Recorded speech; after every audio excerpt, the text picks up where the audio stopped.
Donc voilà la porte d'entrée avec poubelle. Bon, bien sûr les pinces à linge au-dessus, mais ça chacun fait comme il veut. Ici on a un escalier électrique avec le bouton à cet endroit là.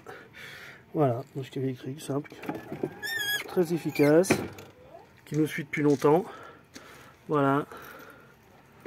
En face, vous avez, quand on rentre, il y a la salle de bain avec douche, de quoi accrocher les vêtements.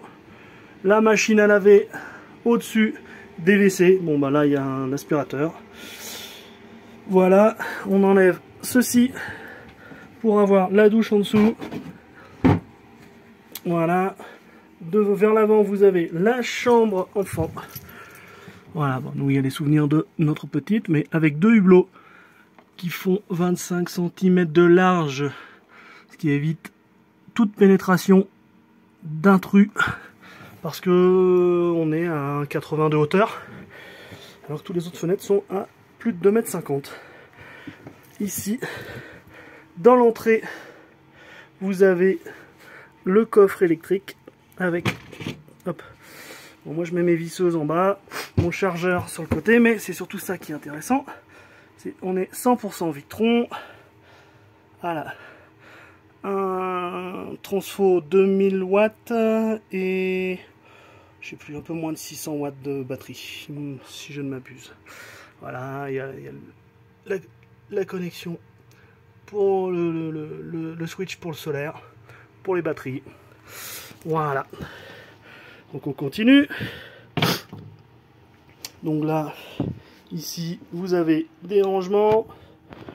Là, la gazinière 100% maison, 100% gaz et maison. Et dedans, on a mis une caisse pour mettre tous nos poêles et autres fait tout, couvercle et autres. Des rangements, des rangements, des rangements.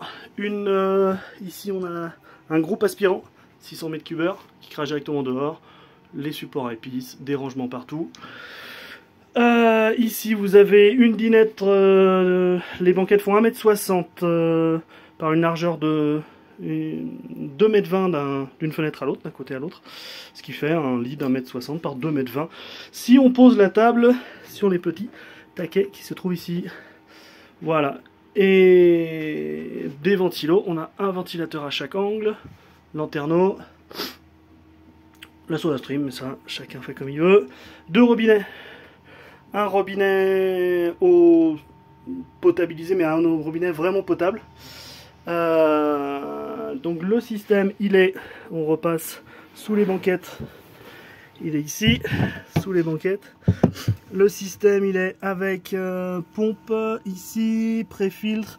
En dessous, on voit un bloc de métal, c'est le stérilisateur UV. Donc le stock de filtre, voilà, qui est généreux, on a de quoi tenir. Donc après les cuves, on passe directement par un filtre charbon 50 microns et le stérilisateur UV pour 100% du réseau. Donc ce tuyau là, sur le grand robinet pour faire la vaisselle et autres. Et après, quand on arrive en dessous de ce petit robinet, vous avez en plus un combiné 0,01 micron plus charbon actif. Donc là on est vraiment potable. Ici vous avez le contrôle pompe. Voilà, pompe en marche. Là vous entendez, elle se met en route. Toc. Ce bouton là a été condamné. C'était le contrôle du stérilisateur UV, mais il est en direct maintenant. Quand la pompe se met en marche, le stérilisateur se met en marche. Là ici vous avez les contrôles boiler, chauffe-eau.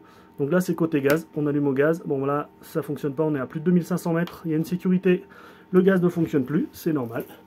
Alors ici on peut le mettre en 750 watts ou en 1500 watts. Donc du coup, nous la plupart du temps on utilise de moins en moins le gaz. On a assez de panneaux solaires et on laisse en permanence en 750 watts. Et ça fait très bien l'affaire. Donc les toilettes sèches comme je vous ai montré tout à l'heure, l'accès se fait par ici, coucou, on me voit, mince, se fait par ici, par un petit truc, alors excusez-moi, il faut que j'attrape un petit truc, c'est une petite sécurité enfant on a utilisé, ce qui permet, bah nous à notre fille d'appaler. Alors là on a beaucoup de choses. Ici derrière vous avez le seau pour, on range hein, bien sûr, tout petit espace est utilisé. Le seau pour les matières. Le pipi lui descend direct en dessous. Je mets un bidon quand on est dans les endroits comme ici sur un parking. Et là ici sous tout ce barda vous avez le boiler et tous nos produits chimiques. Voilà. Qu'est-ce qu'il y a d'autre à dire? Ah oui, les sorties de chauffage.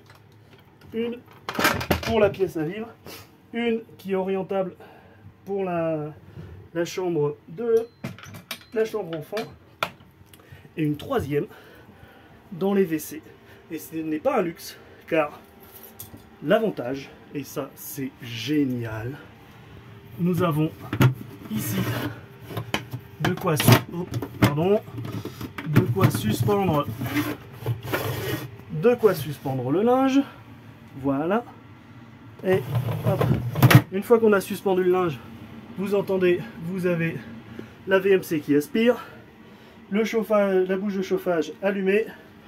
On ferme le rideau, on met le chauffage à 30 degrés, on condamne les deux autres bouches en 1 à 2 heures selon le taux d'humidité extérieur. On a séché l'ensemble de la tournée de machine. Autre truc technique, ici donc le niveau d'eau, voilà, le contrôle de, voilà, on est à 100% d'électricité, la durée de vie, là on est en infini, 26 degrés, température des batteries, voilà, tout. Les commandes électriques, le chauffage, les bastos, voilà, chauffage Webasto, il démarre à 21 degrés, et au-dessus, vous n'allez pas bien voir, mais parce qu'il faut changer les piles pour la luminosité, c'est la station météo avec un senseur. Le senseur principal c'est ici en fait, le senseur dans la chambre enfant, un autre dans la cabine et un extérieur.